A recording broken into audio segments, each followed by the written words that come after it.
So good morning friends. So start பண்ணலாம், நம்ம continue பண்ணலாம். ஸோ இதில் நம்ம என்ன பார்க்க போறோம்னா குடியுரிமை பார்க்க போறோம். ஓகேவா? ஸோ இது வந்து நமக்கு பார்ட் 2 ஆஃப் த கான்ஸ்டியூஷன் வந்து சொல்லியிருப்பாங்க. ஸோ குடியுரிமை. ஓகே, ஸோ நமக்கு இங்க எங்க சொல்லியிருப்பாங்கன்னா part 2 of the constitution article நமக்கு வந்து பாத்தீங்கன்னா எதுலன்னு சொல்லியிருப்பாங்கன்னா ஆர்டிகிள் 5 to 12 வரை, 11 வரை நமக்கு வந்து இது வரும். ஓகேவா? ஸோ தமிழில் சொல்ல போனால் உங்களுக்கு வந்து பார்த்தீங்கன்னா பிரிவு அல்லது பகுதி, பிரிவு 2 ஆர்டிகிள், விதிகள்னு சொல்லுவாங்க, ஷரத்துன்னு சொல்லுவாங்க, எதனாலும் ஓகே தான். ஓகேவா? 5 to 11. ஓகேவா? ஸோ இது வந்து நம்ம எப்படி பார்க்க போறோம்னா அந்த 5லேருந்து 11 வரை பார்க்க போறோம். ஆனால் இப்போ நம்ம இதை வந்து ஃபாலோ பண்றோம்னா ஃபாலோ பண்ணலை. ஓகேவா? ஸோ ரொம்ப ஃபேமஸான ஒரு விஷயம் ரீசெண்ட் டைம்ஸ்ல நீங்க கேள்விப்பட்டிருப்பீங்க. 2வது முறை மோடி ஆட்சிக்கு வரும்போது இந்த விஷயங்கள் வந்து நமக்கு வந்து கேள்விப்பட்டிருப்பீங்க இல்லையா? ஸோ என்ன அப்படின்னு பார்த்தீங்கன்னா நமக்கு வந்து குடியுரிமை சட்டம், குடியுரிமை திருத்த சட்டம், சிட்டிசன்ஷிப் அமெண்ட்மெண்ட் ஆக்ட் அப்படின்ற ஒரு விஷயம் வந்து அடிக்கடி வந்து காதில் கேள்விப்பட்டிருப்பீங்க இல்லையா? சிட்டிசன்ஷிப் அமெண்ட்மெண்ட் ஆக்ட், சிஏஏன்னு சொல்லிட்டு நிறைய கேள்விப்பட்டு வட மாநிலங்கள் நிறைய பத்தி எரிஞ்சிட்டு இருந்துச்சு, நிறைய போராட்டங்கள் கலவரங்கள்லாம் நடந்துட்டு இருந்துச்சு இல்லையா? ஸோ அதுதான் இப்போ நீங்க இந்த கிளாஸ் படிக்கும் இந்த செஷன்ல நமக்கு வந்து அது என்ன நடந்துச்சு, ஏன் அந்த பிரச்சனை நடந்துச்சு, சரியா தப்பா என்ன நடந்துட்டு இருக்குன்ற விஷயங்கள்லாம் உங்களுக்கு வந்து தெரியவும் வரும். ஓகே, ஸோ குடியுரிமை இங்கிலீஷ்ல வந்து சிட்டிசன்ஷிப் அப்படின்னு சொல்லுவோம் நம்ம. அப்படின்னா என்ன? ஸோ முதல்ல வந்து குடியுரிமை அப்படின்னு சொல்லும் போது ஸோ இந்த நாட்டினுடைய குடிமகன் அப்படின்னு சொல்றதுக்காந்து ஸோ இந்த குடிமகன் அப்படின்ற சொல், இந்த வார்த்தை சிட்டிசன் அப்படின்ற சொல் வந்து சிவிஸ் அப்படின்ற லத்தீன் சொல்ல இருந்து உருவாக்கப்பட்டது. ஓகேவா? சிவிஸ் அப்படின்ற லத்தீன் சொல்ல இருந்து தான் உருவாக்கப்பட்டது. ஸோ இந்த மாதிரி கொஸ்டின்ஸும் சில டைம் யூடியூப் நம்ம டிஎன்பிசில வந்து கேட்குறாங்க. இதையும் நீங்க பார்த்து வச்சுக்கோங்க. ஓகேவா? எங்க இருந்து கேட்கறாங்க அப்படின்னா கொஸ்டின் கேட்க இடம் இல்லாம ஸ்கூல் புக்ல இந்த மாதிரி ஏதாவது ஃபேக்டை கொடுத்துருப்பாங்க, அதுல இருந்து கேட்டுருக்காங்க. ஓகேவா? ஸோ குடிமக்கள் அப்படின்னா என்ன? ஓகேவா? சிட்டிசன் அப்படின்னா இந்திய அரசின் முழு உறுப்பினர்கள். ஓகேவா? ஸோ இந்தியன் கவர்மெண்டோடைய முழு உறுப்பினர்கள் அப்படின்றது அவங்களுக்கு தான் எல்லா குடிமை மட்டும் அரசியல், ஓகேவா, உரிமைகளும், எல்லா சிவில் அண்ட் பொலிட்டிக்கல் ரைட்ஸ் அவங்களுக்கு வந்து கிடைக்கும் அப்படின்ற மாதிரியானதான் ஸோ குடிமக்கள் அப்படின்றது. ஓகே, ஸோ அப்போ குடிமகன் அப்படின்ற சொல் வந்து நமக்கு லத்தீன் வார்த்தையிலிருந்து எடுத்தது. சிவிஸ் அப்படின்ற லத்தீன் வார்த்தையில தான் நமக்கு வந்து குடிமகன் அல்லது நமக்கு சிட்டிசன் அப்படின்ற வார்த்தை வந்து நமக்கு வந்து டெரைவ் பண்ணாங்க. அதுக்கப்புறமா குடிமக்கள் அப்படின்ற மீனிங் இந்திய அரசின் முழு உறுப்பினர்கள், இல்லைன்னா அனைத்து குடிமை மற்றும் அரசியல் உரிமைகளை பெறுகின்றவர்கள் அப்படின்றதான் இதோடைய மீனிங். ஓகேவா? ஸோ இப்போ நமக்கு வந்து பாத்தீங்கன்னா இந்த குடிமக்கள் அப்படின்னு இருக்காங்க, ஸோ குடிமக்கள் அல்லாதோர் அப்படின்னு இருப்பாங்க, அப்படிதானே? ஸோ இந்தியாவில் வந்து பாத்தீங்கன்னா 2 கைண்ட் ஆஃப் பீப்புள் இருக்காங்க. ஓகேவா? ஸோ ஒன்னு வந்து பாத்தீங்கன்னா சிட்டிசன், இன்னொன்று பார்த்தீங்கன்னா ஏலியன்ஸ் அப்படின்னு சொல்லியிருப்பாங்க. ஸோ இந்த ஏலியன்ஸ் அப்படின்ற வார்த்தை வந்து பாத்தீங்கன்னா இப்போ ரீசெண்டாக கூட சர்ச்சையா இருக்கும். ஸோ யூஎஸ்ல கூட இந்த வார்த்தையை வந்து ஏலியன் அப்படின்ற ஒரு வார்த்தையை பயன்படுத்துறாங்க அப்படின்னு சொல்லிட்டு, ஸோ ஏதாவது வேற்று கிரக வாசின்ற மாதிரி நம்ம டீல் பண்றாங்க அப்படின்னு சொல்லிட்டு நம்மளுடைய கான்ஸ்டியூஷனலுமே ஏலியன் அப்படின்ற வார்த்தையை தான் யூஸ் பண்ணியிருப்பாங்க. ஸோ அதான் நான் ஸ்டார்டிங் சொன்னேன் இல்லையா, நிறைய வார்த்தைகள் வந்து புரியாது, இது வந்து பாத்தீங்கன்னா வழக்கறிஞர்களுடைய சொர்க்கமா இருக்கும், அவங்களுடைய லாங்குவேஜ்ல நிறைய பண்ணியிருப்பாங்க அப்படின்ற மாதிரி. ஸோ நமக்கு தமிழ் டிரான்ஸ்லேஷன்ல பிரச்சனையே இல்லை, நமக்கு எல்லாமே வந்து ஈஸியா இருக்கும். ஓகே, ஸோ அந்த குடிமக்கள் அல்லாதோரை நம்ம வந்து 2ஆ பிரிச்சுக்கலாம். ஓகேவா? ஸோ ஒன்று வந்து பாத்தீங்கன்னா அந்நியர்கள், ஒன்று வந்து குடியேறியவர்கள் அப்படின்றது. ஓகேவா? ஸோ அந்நியர்கள் அப்படின்னு நம்ம யாரை சொல்றோம் அப்படின்னு பாத்தீங்கன்னா இந்த நாட்டுல வசிக்கக்கூடிய குடிமகனாக அல்ல, அதாவது இல்லைன்னா நாட்டுரிமை இல்லாதவங்க. ஓகேவா? ஸோ அதே மாதிரி குடியேறியவர்கள் அப்படின்னு நம்ம யார் சொல்லணும்னா இங்க வந்து அவங்களுக்கு வசிக்கிறதுக்கோ இது பண்றதுக்கோ எந்த ஒரு தடையுமே இல்லை, அவங்க ஃபுல்லாவே அதாவது இங்க வந்து வேலை பார்க்கறதுக்கோ எதுக்குமே எந்த தடையும் இல்லை அப்படின்ற மாதிரி. ஸோ இவரு கிட்டத்தட்ட அந்நியர் அப்படின்றது ஸோ இந்த நாட்டில் இல்லாதவங்க இங்க வந்து போனவங்க அப்படின்ற மாதிரி. அதுலயுமே 2 டைப் ஆஃப் அந்நியர்கள் இருக்காங்க, ஏலியன்ஸ் இருக்காங்க. ஒன்னு வந்து பார்த்தீங்கன்னா ஃப்ரெண்ட்லி ஏலியன், இன்னொன்று பார்த்தீங்கன்னா எனிமி ஏலியன் அப்படின்னு சொல்லுவாங்க. ஸோ ஃப்ரெண்ட்லி ஏலியன் நட்பின அந்நியர், எதிரி அந்நியர் அப்படின்னு சொல்லுவாங்க. அது என்னன்னு பாத்தீங்கன்னா நட்பின அந்நியர்னா ஒன்றும் இல்லை, இந்தியாவோட நாட்டு ஒரு நல்ல ஒரு உறவுல இருக்கக்கூடியவங்க. ஃபார் எக்ஸாம்பிள் வந்து ரஷ்யா சொல்லலாம்.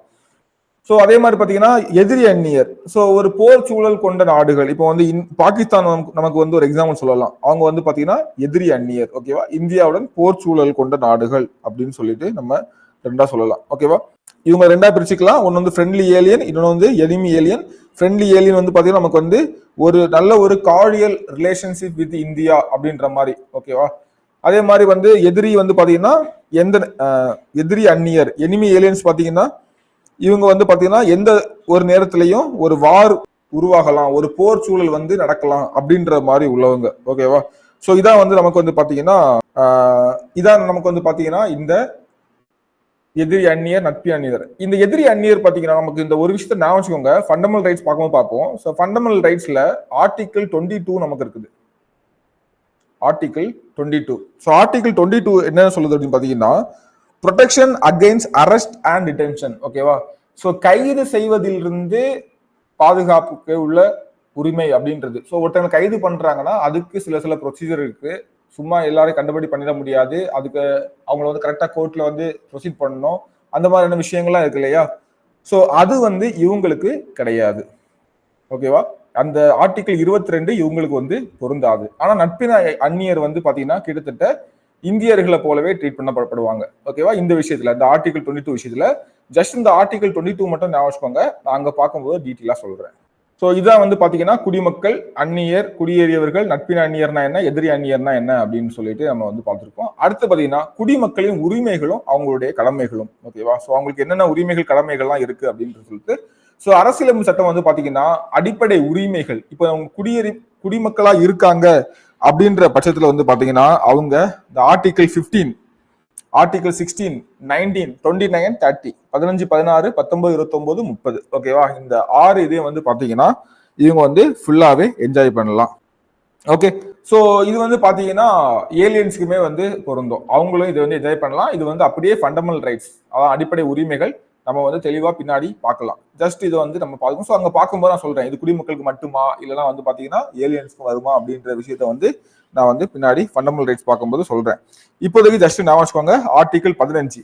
ஸோ ஆர்டிகிள் 15 நமக்கு வந்து என்ன சொல்லுது அப்படின்னு பாத்தீங்கன்னா ஸோ ஆர்டிகிள் 15 வந்து பாத்தீங்கன்னா prohibition of discrimination on grounds of religion, race, caste, sex, place of birth. ஓகேவா? ஸோ யாரையும் வந்து பாத்தீங்கன்னா பிறந்த இடம், அவங்களுடைய பாலினம், அவங்களுடைய வந்து பாத்தீங்கன்னா மதம், இனம், மொழி அடிப்படையில டிஸ்கிரிமினேட் பண்ணக்கூடாது அப்படின்னு சொல்றதுதான் ஆர்டிகிள் 15. ஆர்டிகிள் 16 என்ன சொல்லுது அப்படின்னு பாத்தீங்கன்னா ஆர்டிகிள் 16 என்ன சொல்லுது அப்படின்னு பாத்தீங்கன்னா பப்ளிக் எம்ப்ளாய்மெண்ட்ல சம வாய்ப்பு வழங்குவது அப்படின்றத பற்றி பேசுவோம். ஓகேவா? இப்போ வந்து அதுக்குள்ள நம்ம டீட்டெயிலா போக வேண்டாம். ஜஸ்ட் அந்த வார்த்தையை மட்டும் ஞாபகம் வச்சுக்கோங்க. அப்போ பொது வேலை வாய்ப்புகள் அரசாங்க வேலைகள்ல எல்லாருக்கும் சம வாய்ப்பு வழங்குவதை பற்றி பேசுது. ஆர்டிகிள் 19 என்ன சொல்லுது அப்படின்னு பாத்தீங்கன்னா ஃப்ரீடம் ஆஃப் 6 ரைட் சொல்லுவோம். Freedom of speech, freedom of assembly, association, movement, residence, இது எல்லாமே நமக்கு வந்து சொல்லும். ஓகேவா? ஸோ இது எல்லாமே நமக்கு வந்து ஆர்டிகிள் 19. 29 பாத்தீங்கன்னா protection of language, script, cultural and minorities right. இது வந்து 29, 30 கிட்டத்தட்ட அதே மாதிரி தான் வரும். ஓகேவா? ஸோ இதெல்லாம் பின்னாடி பார்க்கலாம். இதுல இப்ப என்ன சொல்ல வரும் பாத்தீங்கன்னா இந்த 15, 16, 19, 29, 30 மனப்படமா வச்சுக்கோங்க. இது வந்து பாத்தீங்கன்னா ஒன்லி ஃபார் சிட்டிசன். ஓகேவா? இது வந்து சிட்டிசன் மட்டுமே என்ஜாய் பண்ணக்கூடிய ரைட்டு. ஓகே, அதான் சொல்றாங்க குடிமக்களின் உரிமைகளும் கடமைகளும். இப்ப இந்த அடிப்படை உரிமைகள் இந்த 15, 16, 19, 29, 30 இந்திய குடிமக்களுக்கு மட்டுமே உள்ளது. அவங்க மட்டுமே என்ஜாய் பண்ண முடியும் அப்படின்றது. ஓகேவா? ஸோ வேற என்ன உரிமைகள்லாம் பார்த்தீங்கன்னா மக்களவை தேர்தலையும் மாநில சட்டமன்ற தேர்தலையும் வாக்களிக்கக்கூடிய உரிமை ஆர்டிகிள் 326 சொல்லுது. ஸோ இது ஆப்வியஸா நமக்கு வந்து தெரியும். அப்படித்தானே? ஒரு ஃபாரினரால இங்க வந்து ஓட் பண்ண முடியாது. இந்திய குடிமக்கள் தான் ஓட் பண்ண முடியும். ஸோ இது ஒரு ஈஸியானதான் ஞாபகம் இருக்கும். அரசு அலுவலகங்களில் பணிபுரியும் உரிமை. கவர்மெண்ட் ஆபீஸ்ல வந்து வேலை பார்க்கணும் அப்படின்னா இந்திய கவர்மெண்ட் வேலை பார்க்கணும் கண்டிப்பா இந்திய குடிமகனா வந்து இருக்கணும் அப்படின்ற கட்டாயம் இருக்குது. ஸோ இதுவும் நமக்கு வந்து தெரியும். ஸோ அதுக்கப்புறம் பாருங்க எல்லாமே ஈஸியானது. அந்த ஃபர்ஸ்ட் ஒன் மட்டும் தான் நீங்க வந்து ஞாபகிக்கிற மாதிரி இருக்கும். சட்டமன்ற பாராளுமன்ற உறுப்பினர் தேர்தல்களில் கலந்து கொள்ள உரிமை. அதான் எம்பி எலெக்ஷன்லயே எம்எல்ஏவும் நிக்கணும்னாலும் அவங்களும் என்னவா இருக்கணும், இந்திய குடிமகனா இருக்கணும் அப்படின்றது. பொது பணிகளை வகிப்பதற்கான தகுதி இல்லை. ஓகேவா? ஸோ இந்தியாவில் குடிமகனா பிறந்தாலோ இல்லை ஏற்றுக்கொள்ளுதல வந்தாலோ அவங்க மட்டும்தான் நமக்கு வந்து குடியரசுத் தலைவருடைய பதவிக்கு தகுதியா இருக்க முடியும். ஓகேவா? எப்படியோ அவங்க வந்து இந்திய குடிமகனா இருந்தா மட்டும்தான் இருக்க முடியும். ஓகேவா? ஸோ நமக்கு 42வது அரசியலமைப்பு திருத்த சட்டம் வந்து குடிமக்களுக்குடைய அடிப்படை உரிமைகளை இல்ல கடமைகளை வந்து வகுத்துள்ளது. நம்ம ஆல்ரெடி பார்த்தோம் இல்லையா கடமைகளை. ஸோ என்ன கடமைகள் நமக்கு வந்து அதான் அடிப்படை கடமைகள் எதை சொல்லிருக்காங்க, part 4A of the constitution சொல்லிருக்காங்க. நம்ம லாஸ்ட் கிளாஸ் பார்த்தோம். ஸோ பார்க்காதவங்க சாலியன் ஃபியூச்சர் வந்து பார்த்துட்டு வாங்க. அதாவது அரசியலமைப்பின் முக்கிய கூறுகள் அப்படின்ற டாபிக்ல வந்து பாத்துறாங்க. அதுல 42nd அமெண்ட்மெண்ட் ஆக்ட்ல வந்து நமக்கு வந்து இதை பற்றி பேசியிருப்பாங்க இல்லையா? 1977ல சொரன் சிங் தலைமையில் வந்தது. அது குடிமக்களுக்கே உரிய அடிப்படை கடமைகளை வந்து நம்ம பேசியிருப்போம். ஓகேவா? ஸோ இதுதான் நமக்கு வந்து பாத்தீங்கன்னா குடிமக்களின் உரிமைகளும் கடமைகளும். ஸோ என்னென்ன அடிப்படை உரிமைகள் 15, 16, 19, 29, 30 எல்லாமே சிட்டிசனுக்கு மட்டுமே உரியது. அதுக்கப்புறம் தேர்தலில் ஓட்டு போடுற உரிமை, தேர்தலில் நிற்கிற உரிமை, அரசு அலுவலகங்கள்ல பணிபுரிய உரிமை, அதுக்கப்புறம் பார்த்தீங்கன்னா கடமைகள் பற்றி நமக்கு வந்து 42வது சட்ட திருத்தத்துல நம்ம வந்து சேர்த்துக்கிட்டோம். ஸோ இதெல்லாம் வந்து ஜென்ரலா நீங்க வந்து பார்த்து வச்சுக்கோங்க. இதெல்லாம் உங்களுக்கு தெரிஞ்ச விஷயங்கள் அப்படின்ற மாதிரி தான். ஸோ இப்போ நம்ம வந்து உள்ள போறோம். பகுதி 2 நான் ஆல்ரெடி சொன்னேன். பகுதி 2 பார்ட் 2 விதிகள் 5ல இருந்து 11 வரை நமக்கு வந்து இந்த சிட்டிசன்ஷிப் பற்றி பேசியிருக்காங்க. ஓகேவா? ஆனா இப்ப நம்ம இதை முழுமையா ஃபாலோ பண்றோம்னா ஃபாலோ பண்ணல. நம்ம இப்போ வந்து பாத்தீங்கன்னா என்னது குடியுரிமை சட்டத்தை தான் ஃபாலோ பண்றோம். இந்த குடியுரிமை சட்டம் வந்து 1955ல இருந்து இயற்றி, ஓகேவா, நமக்கு வந்து 1, 2, 3, 4, 5, 6, 7, 8, 9 முறை நமக்கு வந்து திருத்தங்களும் பண்ணிட்டாங்க. ஓகேவா? 9 முறை நமக்கு வந்து திருத்தங்களும் பண்ணிட்டாங்க. ஸோ இங்க பாத்தீங்கன்னா இப்போ வந்து அரசியலமைப்பு நடைமுறைக்கு வந்த போது, அதாவது எப்போ வந்துச்சு? ஜனவரி 26. ஏற்றுக்கொள்ளப்பட்டது நவம்பர் 26, 1949 இல்லையா? நமக்கு இது வந்து நடைமுறைக்கு வந்தது ஜனவரி 26, 1950. ஸோ அப்போ வந்து இந்திய குடிமக்களை வந்து அடையாளப்படுத்துது. ஸோ இந்தியன் சிட்டிசன்லாம் யாரு யாரு யாரு அப்படின்னு சொல்றாங்க. ஓகே. ஸோ அதே மாதிரி பாத்தீங்கன்னா குடியுரிமை தொடர்பான சட்டங்களை இயற்றுறதுக்கும் பாராளுமன்றம் தான் ஃபுல் ரைட்ஸ். ஸோ எப்படி ஒரு மாநிலத்தை கிரியேட் பண்ணதோ, உருவாக்குறதோ, பெயர்களை மாற்றுறதோ எல்லாத்துக்கும் பாராளுமன்றத்துக்கு தான் முழு உரிமை இருக்குதோ, அதே மாதிரி குடியுரிமை தொடர்பான சட்டங்களை ஏற்றுறதுக்கும் பாராளுமன்றத்துக்கு தான் முழு உரிமை இருக்குது. ஏன்னா நமக்கு வந்து ஏன் நீங்க திங்க் பண்ணி பாருங்க, ஏன் பாராளுமன்றத்துக்கு முழு உரிமை கொடுத்துருக்காங்க? ஏன்னா நமக்கு வந்து ஒற்றை குடியுரிமை, அப்படிதானே? ஸோ நமக்கு வந்து ஒரு கூட்டாட்சி தன்மையுடன் கூடிய ஒற்றையாட்சி தன்மையுடன் கூடிய கூட்டாட்சியா நம்ம வந்து செயல்பட்டு இருக்கோம். ஓகே. ஸோ அப்படி இருக்கும்போது நமக்கு வந்து ஒற்றை குடியுரிமை இருக்கும்போது ஃபுல் அண்ட் ஃபுல்லா நம்ம இந்தியா அப்படின்ற ஒரே ஒரு குடியுரிமை தான் நமக்கு இருக்குது.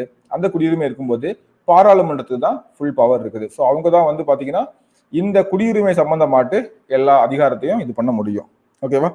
ஸோ இப்போ என்ன பண்ணுது பாத்தீங்கன்னா பாராளுமன்றம் குடியுரிமை சட்டத்தை 1955ல ஏற்றுது. அதுக்கப்புறம் பாத்தீங்கன்னா பல்வேறு திருத்தங்களை வந்து மேற்கொள்ளுது. 2019 வரை பல திருத்தங்களை மேற்கொள்ளுது. 2019ல பண்ண திருத்தங்களுக்கு பல எதிர்வினைகள்லாம் வந்துச்சு, நிறைய பிரச்சனைகள்லாம் நமக்கு வந்து நடந்துச்சு. ஓகே. ஸோ இந்த விஷயம் நமக்கு வந்து கேட்டிருப்பீங்க. அப்போ குடியுரிமை சட்டம் சிட்டிசன்ஷிப் ஆக்ட், ஓகேவா? சில விஷயங்கள் வந்து இங்கிலீஷ்ல ஞாபகம் வச்சுக்கோங்க. Citizenship act 1955. ஓகே. ஸோ இதுல வந்து பாத்தீங்கன்னா ஆக்சுவலா ஆர்டிகிள் நமக்கு 5 to 11 வரை ஒரு கதை சொல்லிருப்பாங்க. ஆனா சிட்டிசன்ஷிப் ஆக்ட்ல வந்து நமக்கு வேற ஒரு ரூல் சொல்லிருப்பாங்க. ஸோ அந்த ரூல் தான் இப்போ நம்ம ஃபாலோ பண்றோம். ஆனா நம்ம ரெண்டையும் வந்து தெரிஞ்சு வைக்க போறோம். ஓகேவா? ரெண்டுமே ரொம்பவே சிம்பிளானதுதான். ஸோ ஃபர்ஸ்ட் நான் வந்து பாத்தீங்கன்னா ஆர்டிகிள் 5, 6, 7, 8 என்ன சொல்றான்னு பார்ப்போம். அந்த ஆர்டிகிள் 5, 6, 7, 8ல வந்து நமக்கு என்ன சொல்றாருன்னா குடியுரிமை பெறுவதற்கான வழிகள் என்ன என்ன அப்படின்ற மாதிரி சொல்லிருப்பாங்க. ஓகேவா? குடியுரிமையை பெறுவதற்கான வழிகள் என்னன்னு சொல்லிருப்பாங்க. ஃபர்ஸ்ட் ஓவரா சொல்றேன். ஆர்டிகிள் 5 வந்து ரொம்பவே ஈஸியானது. ஓகேவா? ஸோ இதுல வந்து ஆர்டிகிள் 5 to 11 இருக்கு இல்லையா? இதுல வந்து 5, 6, 7, 8 வந்து குடியுரிமையை பெறுவதற்கான வழிகள் என்ன. ஓகேவா? அதே மாதிரி பார்த்தீங்கன்னா 9, 10, 11 வந்து நமக்கு வந்து குடியுரிமையை இழப்பதற்கான, குடியுரிமையை பெறுவதற்கு பிளஸ் போட்டுக்கிறேன், மைனஸ் போட்டுக்கிறேன். ஓகேவா?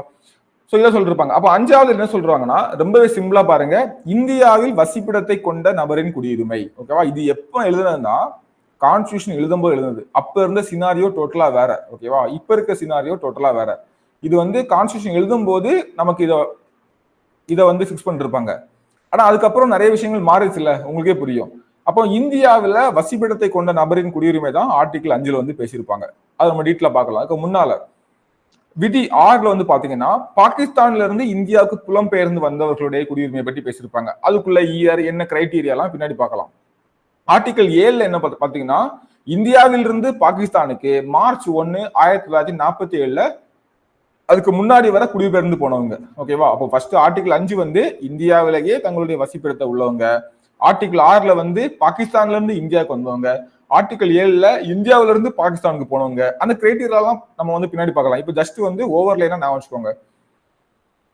அதுக்கப்புறம் பாத்தீங்கன்னா ஆர்டிகிள் 8ல வந்து இந்தியா வந்து பல, அதாவது 3 நாடுகளா வந்து பிரிக்கப்பட்டிருக்கல. பிரிக்கப்படறதுக்கு முன்னால இந்தியாவில் அவங்களுடைய பெற்றோர்கள்ல யாராவது ஒருத்தங்க, மூதாதையர்கள் யாராவது ஒருத்தங்க இருந்தாங்கன்னா அவங்களுக்கானது அப்படின்ற மாதிரி 3 விதமா நமக்கு வந்து 4 விதமா நமக்கு வந்து டோட்டலா பிரிச்சிருப்பாங்க. ஸோ இப்போ இதுக்கு என்னென்ன கிரைட்டீரியாலாம் கொடுத்துருந்தாங்க அப்படின்னு பார்க்கலாம். இது நமக்கு இப்போ எதுவுமே நமக்கு இல்லை. இது வந்து மிஞ்சி போனால் குரூப் 1 எக்ஸாம்ஸ்ல அந்த மாதிரி கேட்கலாம். வேற எந்த எக்ஸாம்ஸ்லும் நான் இதுவரை பார்த்தது கிடையாது. அடிக்கடி கேட்கிற கேள்வி பின்னாடி வருது. ஸோ அதுக்காக இதை வந்து தெரிஞ்சுக்காம இருக்காங்க. ஃபர்ஸ்ட் என்ன சொல்றாங்க அப்படின்னு பார்த்தீங்கன்னா, ஆர்டிகிள் 5ல வந்து என்ன சொல்றாங்கன்னா, இந்தியாவில் உள்ள வசிப்பிடத்தை கொண்டவரா அவர் வந்து இருக்கணும் அப்படின்னு சொல்றாங்க. ஓகேவா? கான்ஸ்டிடியூஷனல் ப்ரொவிஷன்ல இந்தியாவில் வசிப்பிடத்தை கொண்டவரா இருக்கணும். என்ன சொல்றாங்கன்னா, இந்தியாவில் பிறந்திருக்கணும். இல்லைன்னா இப்போ நீங்க இருக்கிறீங்க, நீங்க இந்திய குடிமகன் அப்படின்னா ஒன்னுல இந்தியாவில் நீங்க வந்து பிறந்திருக்கணும், இல்லைன்னா பெற்றோர்கள் வந்து அட்லீஸ்ட் இந்தியாவில் வந்து பிறந்திருக்கணும், இல்லைன்னா அரசியலமைப்பு முறை நடைமுறைக்கு வர்றதுக்கு சரியாக ஒரு 5 வருஷம் முன்னாடி வரை இந்தியாவில் இருந்திருக்கணும். அப்படின்னா அவங்க எல்லாம் இந்திய குடிமகன் அப்படின்னு சொல்லிட்டு ஆர்டிகிள் 5ல வந்து சொல்றாங்க. ஓகேவா? ஸோ சிம்பிளான கான்செப்ட் தான். ஒன்லே நீங்க இந்தியாவில் பிறந்திருக்கணும், இல்லைன்னா உங்க அம்மா அப்பா இந்தியாவில் பிறந்திருக்கணும், இல்லைன்னா அந்த கான்ஸ்டியூஷன் நடைமுறைக்கு வர்றதுக்கு 5 வருஷத்துக்கு முன்னாடி வரையா நீங்க இந்தியாவில் இருந்திருக்கணும். அப்படின்னா நீங்க எல்லாருமே இந்திய குடிமகன் அப்படின்றத ஏத்துக்கிறாங்க. ஆர்டிகிள் 6ல என்ன சொல்றாங்கன்னா, பாகிஸ்தான்ல இருந்து இந்தியாவுக்கு புலம்பெயர்ந்தவர்கள் அப்படின்னு சொல்றாங்க. இப்ப என்ன ஆகுது அப்படின்னு பாத்தீங்கன்னா, இவங்க வந்து அவர்களுடைய மூதாதையரோ பெற்றோரோ பிரிக்கப்பட இந்தியாவில் பிறந்திருக்கணும். அது ஒரு ரூல். இப்ப நமக்கு வந்து பாகிஸ்தான் தனியா வந்து பிரிஞ்சிருக்குது, பங்களாதேஷ் தனியா பிரிஞ்சிருக்கு இல்லையா? ஸோ அன்னைக்கு எல்லாமே பாகிஸ்தான் தான். ஓகேவா? இன்னைக்கு இப்ப பங்களாதேஷும் பாகிஸ்தான் தான். ஸோ அப்போ அவங்களுடைய பெற்றோர் வந்து பிரிக்கப்பட இந்தியாவில் வந்து பிறந்திருக்கணும். அட்லீஸ்ட் வந்து பாகிஸ்தான்லயோ இந்தியாவிலேயோ பிறந்திருக்கணும். அப்படி இருந்து ஜூலை 19 1948க்கு முன்னால வந்து அவங்க குடிபெயர்ந்திருந்தாங்க அப்படின்னா அவங்க வந்து இந்தியாவில் சராசரி குடிமகனா அக்செப்ட் பண்ணிக்கிறாங்க. ஓகே, ஜூலை 19 1948க்கு முன்னால. ஓகே, ஸோ அதுக்கு முன்னால வந்து குடிபெயர்ந்திருந்தாங்க அப்படின்னா அவங்களுக்கு வந்து எந்த பிரச்சனையும் இல்லை. ஒருவேளை அந்த ஜூலை 19 1948க்கு பின்னால அதுக்கப்புறமா வந்து குடிபெயர்ந்திருந்தாங்க அப்படின்னு பாத்தீங்கன்னா அவங்க ஒரு 6 மாசம் காலமாட்டு இந்தியாவில் தங்கியிருந்து தங்களுடைய குடியுரிமையை பதிவு செஞ்சா மட்டும்தான் அவங்களால வந்து இங்க அவங்க குடியுரிமையை பெற முடியும். ஓகேவா? ஸோ அப்படின்ற ஒரு கண்டிஷனை வந்து கொடுத்துருப்பாங்க. ஓகேவா? ஸோ இது ஒரு சிம்பிளான கண்டிஷன். ஸோ ஆர்டிகல் 6ல வந்து பாத்தீங்கன்னா இப்படி ஒரு கட் ஆஃப் டேட்டை வந்து ஃபிக்ஸ் பண்ணிருப்பாங்க. ஓகேவா? ஸோ இந்த டேட்டுக்கு முன்னால வர அப்படின்ற மாதிரி ஃபிக்ஸ் பண்ணிருப்பாங்க. அந்த டேட் என்ன? ஜூலை 19 1948 அப்படின்ற டேட். ஓகே, ஸோ நான் வச்சுக்கோங்க. ஒன்லே வந்து பாத்தீங்கன்னா அந்த டேட்டுக்கு முன்னாலே இங்க வந்திருந்தாங்கன்னா உங்களுக்கு பிரச்சனை இல்லை. பிரிக்கப்படாத இந்தியாவில இருந்து இப்போ நீங்க வந்து பிரிச்சுக்கு அப்புறம் நீங்க பாகிஸ்தான்ல போயிட்டீங்க. ஆனா உங்களுக்கு இந்தியா கூட சேரணும் தான், இந்தியாவில் இருக்கணும் தான் விருப்பம் இருக்குது, பாகிஸ்தான்ல இருக்க விருப்பம் இல்லை அப்படின்னா ஜூலை 19க்குள்ள இங்க வந்திருந்தீங்க அப்படின்னா பிரச்சனை இல்லை. ஜூலை 19க்கு 1948க்கு அப்புறம் வரீங்க அப்படின்னா ஒரு 6 மாசம் இங்க இருந்து நீங்க பதிவு பண்ணி குடியுரிமையை பெற்றுக்கொள்ளுங்க அப்படின்னு சொல்றாங்க. சிம்பிளான கான்செப்ட். ஓகேவா? அடுத்தது விதி 7ல வந்து என்ன சொல்றான் பாத்தீங்கன்னா, ஒருவேளை அந்த மார்ச் 1 1947ல பிரிக்கப்படாத இந்தியாலாம் இருந்தீங்க, ஆனா அந்த டேட்டுக்கு முன்னாடி வந்து ஏதோ ஒரு காரணத்துக்காக பாகிஸ்தான், இப்ப இருக்க பாகிஸ்தானுக்கு போயிட்டீங்க, அதுக்கப்புறம் பிரிச்சுட்டாங்க, நீங்க பாகிஸ்தான்ற மாதிரி ஆயிட்டீங்க அப்படின்னா இப்போ நீங்க மார்ச் 1 1947ல வந்து நீங்க வந்து வந்திருந்தீங்க அப்படின்னா சோ அது என்ன நடக்கும் பாத்தீங்கன்னா, அன்னைக்குதான் பார்ட்டிஷன் வந்து நடக்குது. மவுண்ட் பேட்டன் வந்து பாத்தீங்கன்னா அந்த டேல தான் வந்து பார்ட்டிஷன் பண்றாரு. சோ அப்போ அந்த டேல நீங்க வந்து வந்திருந்தீங்க அப்படின்ற பட்சத்துல நமக்கு வந்து பிரச்சனை இல்லை. அந்த டேல இந்தியால இருந்து பாகிஸ்தானுக்கு நீங்க வந்து குடிபெயர்ந்தீங்க அப்படின்னா நீங்க மறுபடியும் இந்தியாவில் ஜாயின் பண்ணிக்கிறதுக்கு உங்களுக்கு விருப்பம் இருந்ததுன்னா ஒரு அப்ளை பண்ணி 6 மாசம் தங்கி இருந்து குடியுரிமையை வாங்கிக்கோங்க அப்படின்ற மாதிரி சொல்றாங்க. ஓகேவா? ஸோ அவ்வளவுதான். இந்த டைம் என்னன்னா மார்ச் 1 வந்து பார்ட்டிஷன் நடந்திருக்கும். ஸோ அதுதான் நமக்கு வந்து இந்த 3 இதை சொல்றாங்க. ஒண்ணு இந்தியாவிலே பிறந்திருக்கணும், இல்லைன்னா ஒருவேளை நீங்க வந்து பிரிக்கப்படாத இந்தியாவில் பிறந்திருந்து இங்க வந்து பிரிச்சுட்டாங்க, ஆனா வந்து பாத்தீங்கன்னா நாங்க வந்து பாகிஸ்தான்ல இருக்க விருப்பம் இல்லை, இந்தியாவில் இருக்கதான் எங்களுக்கு வந்து விருப்பம் அப்படின்னா நீங்க ஜூலை 19 1947க்கு முன்னாடி இங்க வந்திருந்தீங்க அப்படின்னா பிரச்சனை இல்லை.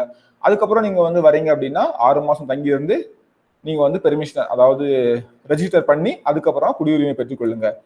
ஒருவேளை இப்ப நாங்க வந்து பாத்தீங்கன்னா இந்த பிரிவு நடக்கும்போது இங்க இருந்து பாகிஸ்தானுக்கு போயிட்டோம், ஆனா மறுபடியும் இந்தியாவுக்கு வர்றதுக்கு நாங்க வந்து விரும்புறோம் அப்படின்னா அதுக்கான இது வந்து ஆர்டிகல் 7ல வந்து சொல்லியிருப்பாங்க. சோ இது எல்லாமே பாத்தீங்கன்னா இது எல்லாமே கான்ஸ்டியூஷன் எழுதுற டைம் 1949 நவம்பர் 26 கான்ஸ்டியூஷன் ஏற்றுக்கொள்வதற்கு முன்னால இந்த விஷயங்கள்லாம் பண்றாங்க. பாத்தீங்களா? அந்த இயர்லாம் பார்த்தாலே உங்களுக்கு தெரியும். ஆனா அதுக்கப்புறம் ஜனவரி கான்ஸ்டியூஷன் எப்போ நமக்கு நடைமுறைக்கு வருது? ஜனவரி 26, 1950 நமக்கு வந்து வருது. அதுக்கப்புறம் எல்லாமே நமக்கு வந்து குடியுரிமை திருத்த சட்டம் 1955 வந்து என்ன சொல்றாங்களோ அதன்படிதான் எல்லாமே வந்து தீர்மானிக்கப்படும் அப்படின்ற மாதிரி சொல்றாங்க. ஓகேவா? அதன்படிதான் நமக்கு வந்து எல்லாமே தீர்மானிக்கப்படும் அப்படின்னு சொல்றாங்க.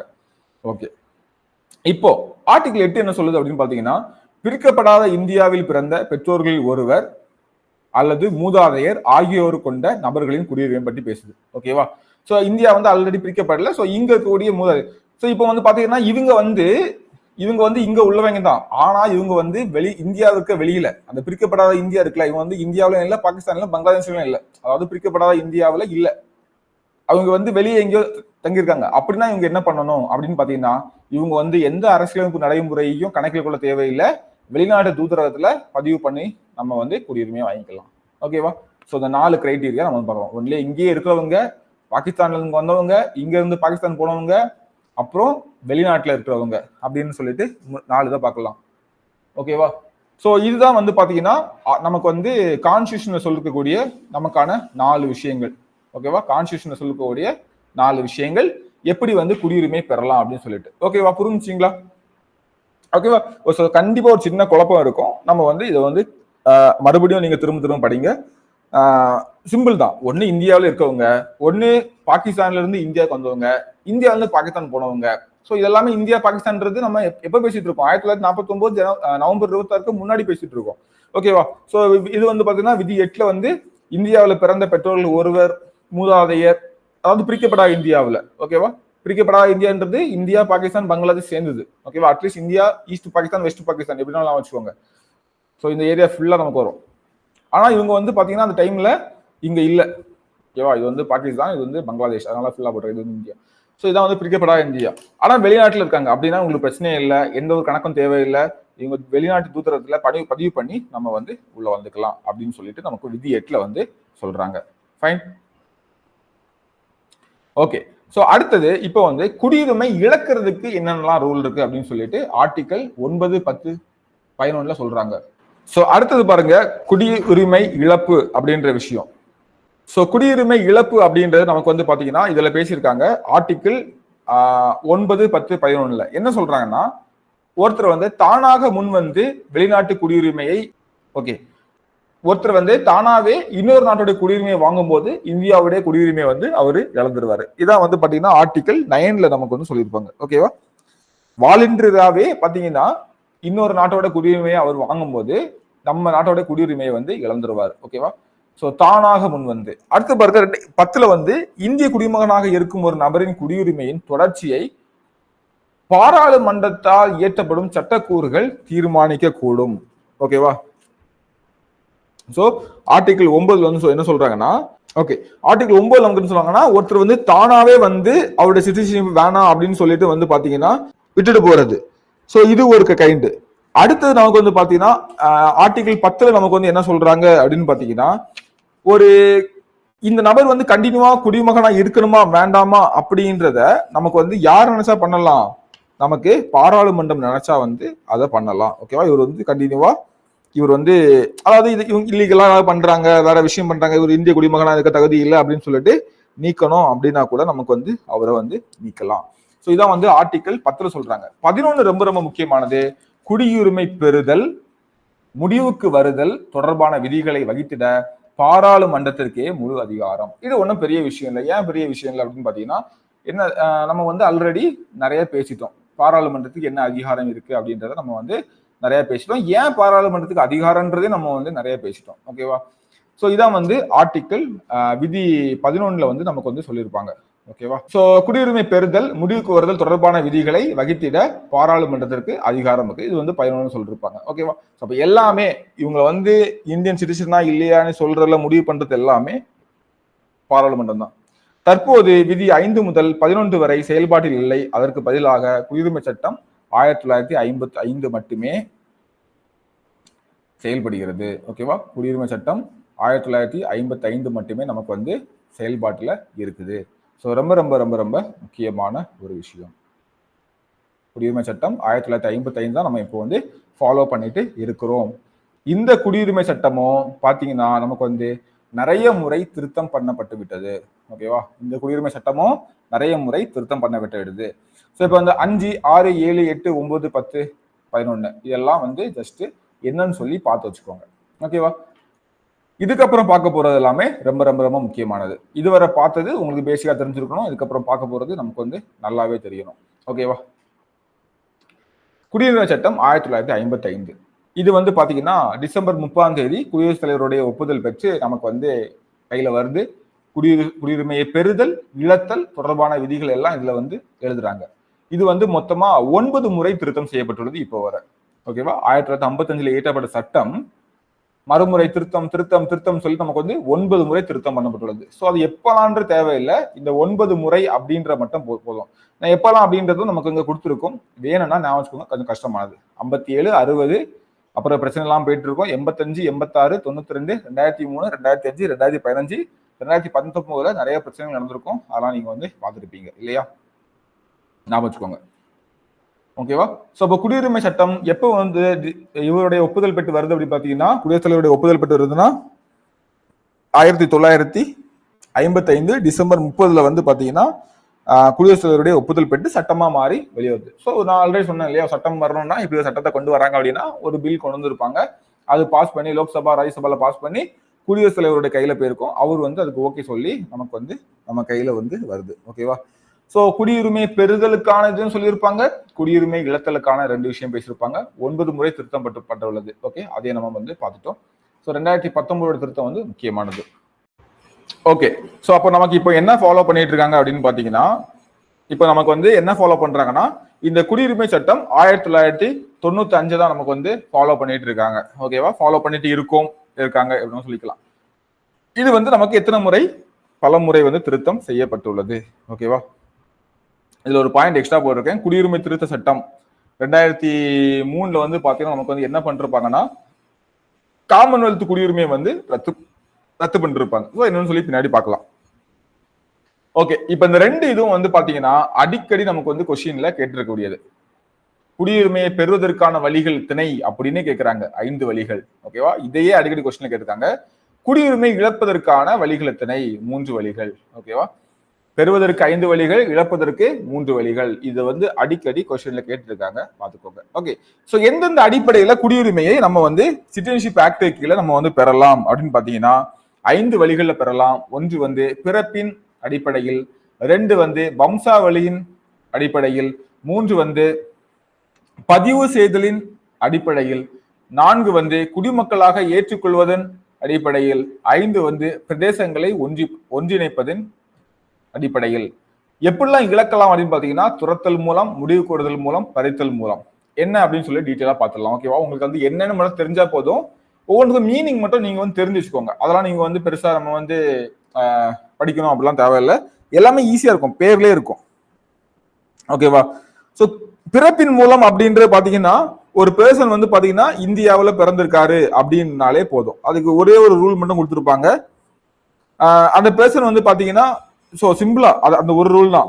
ஒரு பெர்சன் வந்து இந்தியாவில் பிறந்திருந்தாலே போதும். இல்லைன்னா ஜனவரி 26, 1950க்கு முன்னால இந்தியாவில் இருந்திருந்தா போதும். இல்லைன்னா ஜூலை 1, 1987க்கு முன்னால இங்க இருந்திருந்தாலே போதும் அப்படின்ற ஒரு கண்டிஷன் கொடுத்துருப்பாங்க. நமக்கு வந்து அவ்வளோ இதெல்லாம் தேவையில்லை. நமக்கு வந்து ஜஸ்ட் அந்த பெர்சன் வந்து இந்தியாவில் பிறந்திருந்தாலே போதும் அப்படின்றது நமக்கு வந்து போதுமானது. ஓகேவா? சோ இதை நமக்கு வந்து பாத்தீங்கன்னா பிறப்பின் அடிப்படையில் அப்படின்றது. டிசென்ட் அப்படின்னா வம்சாவளியினுடைய அடிப்படையில். ஓகேவா? சோ இதுக்கு பேர் என்ன அப்படின்னு பாத்தீங்கன்னா, ஒரு பெர்சன் வந்து வெளிநாட்டுல வந்து பிறக்கிறாரு. ஓகேவா? அதுக்கும் ஒரு கண்டிஷன் கொடுத்துருப்பாங்க. அவர் வந்து ஜனவரி 26, 1950க்கு முன்னால் 50க்கு அப்புறமா வந்து இங்க பிறக்கிறாரு. ஆனா 1992 ஜனவரி 10 அதுக்கு முன்னால பிறக்கிறாரு. அவருடைய வம்சாவளியா இருந்தாங்க அப்படின்னா நமக்கு வந்து குடியுரிமை பெறலாம். ஓகேவா? நீங்க சிம்பிளா ஞாபகம் சொல்லணும்னா வம்சாவளி, அவங்க வம்சாவளினா என்ன? அம்மாவோ அப்பாவோ தாத்தாவோ பாட்டியோ நமக்கு வந்து என்னவா இருந்திருக்கணும்? அவங்க வந்து இந்திய குடிமகனா இருந்திருக்கணும் அப்படின்றது. ஒண்ணு நீங்க ஆட்டோமேட்டிக்கா இந்தியாவில பிறந்துட்டீங்க அப்படின்றது. 2வது வம்சாவளியின் அடிப்படையில் அப்படின்றப்ப அம்மாவோ அப்பாவோ தாத்தாவோ பாட்டியோ மூதாதையர்கள் யாரோ ஒருத்தங்க இந்திய குடிமகனாக இருக்கும் பட்சத்துல குடியுரிமையை பெறலாம். ஓகேவா? சோ 3வது வந்து பாத்தீங்கன்னா பை ரெஜிஸ்ட்ரேஷன். ஓகேவா? பதிவு செய்தலின் அடிப்படையில். என்ன சார் பதிவு செய்தலின் அடிப்படையில் அப்படின்னு பாத்தீங்கன்னா, பதிவு செய்தலின் அடிப்படையில் அப்படின்னு சொல்லி நம்ம பார்க்கும்போது சென்ட்ரல் கவர்மெண்ட் வந்து பாத்தீங்கன்னா ஒரு அப்ளிகேஷன் கொடுப்பாங்க. அதுல நம்ம வந்து பாத்தீங்கன்னா பதிவு பண்ணாலே போதும். ஓகேவா? சோ இது வந்து பாத்தீங்கன்னா பதிவு பண்ணனா இல்லீகல் மைக்ரண்டா மட்டும் இருக்கக்கூடாது. ஓகேவா? இல்லீகல் மைக்ரண்டா மட்டும் இருக்கக்கூடாது. இல்லீகல் மைக்ரண்ட் தவிர இப்போ நமக்கு என்னென்னலாம் அதுல ரூல் கொடுத்துருப்பாங்க அப்படின்னு பாத்தீங்கன்னா, ஒரு பெர்சன் வந்து ஒரு ஒரு 7 வருஷமா வந்து இந்தியாவில இருக்கிறாங்க. ஓகேவா? ஒரு 7 வருஷமா வந்து பாத்தீங்கன்னா இந்தியாவிலே வந்து இருக்காங்க. வெளிநாட்டுல இருந்து ஏதோ ஒரு காரணத்துக்காக வந்தாங்க. கடந்த 7 வருஷமா இந்தியா கூட ஒரு தொடர்பு இருக்காங்க. இப்ப இந்தியா பிடிச்சு போச்சு. அவங்க இந்தியா குடிமகனாக கண்டினியூ பண்ண விருப்பப்படுறாங்க அப்படின்னா அவங்க ஒரு அப்ளிகேஷன் ஃபில் பண்ணி இது பண்ணாங்கன்னா அவங்க இந்திய குடிமகனா வந்து மாறிடுவாங்க. ஆனா எண்ட் ஆஃப் த டே இதுல வந்து முழு உரிமை அதிகாரம் இருக்கிற எல்லாமே யாருக்கு இருக்குது? பார்லிமெண்ட்டுக்கு இருக்குது. ஓகேவா?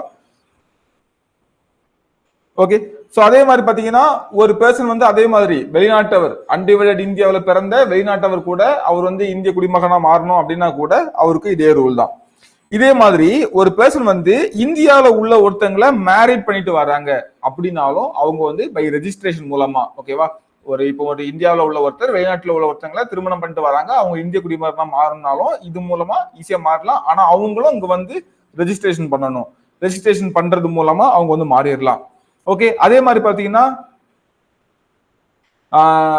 மைனர் சில்ட்ரன், ஓகேவா? சோ அவங்க வந்து பாத்தீங்கன்னா ஆல்ரெடி சிட்டிசனா இருப்பாங்க. இப்போ வந்து அவங்களுடைய குழந்தைகள் இருப்பாங்க இல்லையா? சோ அவங்க குழந்தைகள் ஒருவேளை இங்க இந்தியாவில பிறகாம இருந்திருக்கலாம். சோ அவங்களும் பதிவு பண்றது மூலமா தான் நமக்கு வந்து மாற முடியும். ஓகே. சோ இந்த மாதிரி நமக்கு வந்து இந்திய அரசாங்கத்துல பதிவு பண்றது மூலமா நம்ம வந்து அதாவது இதான் வந்து பதிவு செய்தல் அடிப்படையில், ஓகேவா? பை ரெஜிஸ்ட்ரேஷன், அவ்வளவுதான். ஓகேவா? சோ இந்த மாதிரி நமக்கு வந்து குடியுரிமையை பெறலாம். அடுத்தது இது எல்லாமே வந்து 1955 குடியுரிமை சட்டத்தை சொன்னது. குடிமக்களாக ஏற்றுக்கொள்வதன் அடிப்படையில் இது என்னன்னு பாத்தீங்கன்னா பை நேச்சுரலைசேஷன் அப்படின்னு சொல்லுவாங்க. என்ன சொல்லுவாங்க? பை நேச்சுரலைசேஷன் அப்படின்னு சொல்லுவாங்க. ஓகே. சோ இது வந்து பாத்தீங்கன்னா இதுவும் அப்படிதான், இல்லீகல் மைக்ரண்ட் கிடையாது. மற்றபடி இது வந்து கவர்மெண்டே தானாவே இவங்களை வந்து ஓகே இவங்களுக்கு நாங்க குடியுரிமை கொடுக்கோம் அப்படின்னு சொல்றது. புரியுதா? இது வந்து பாத்தீங்கன்னா ரெண்டுமே பிறப்பின் அடிப்படையில் தான். இவங்க வந்து அவங்க பிறந்தது இது வந்து வம்சாவளி பிறந்தாங்க அப்படின்ற பேஸ்ல வருது. இது வந்து நமக்கு சம்பந்தமே கிடையாது. ஆனா அவங்க இங்க வரும்போது பதிவு பண்றது மூலமா அவங்க வந்து மாறிக்கலாம்.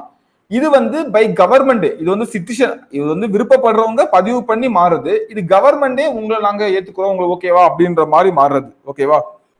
ஒரு பெஸ்ட் எக்ஸாம்பிள் சொல்லணும்னா ஏதாவது ஒரு துறையில வந்து சிறந்து விளங்குறாங்க அப்படின்றப்ப அவங்க வந்து நீண்ட காலமா இங்க உட்கார்ந்து இங்க உள்ள ஏதோ ஒரு வேலையை பண்ணிட்டு இருக்காங்க அப்படின்னா அவங்கள கவர்மெண்டே ஓகே உங்களுக்கு வந்து இந்த இது கொடுக்குறோம் அப்படின்னு சொல்லிட்டு ஏத்துக்கிறது தான் இந்த நேச்சுரலைசேஷன் அப்படின்ற மாதிரியான விஷயம். ஓகேவா?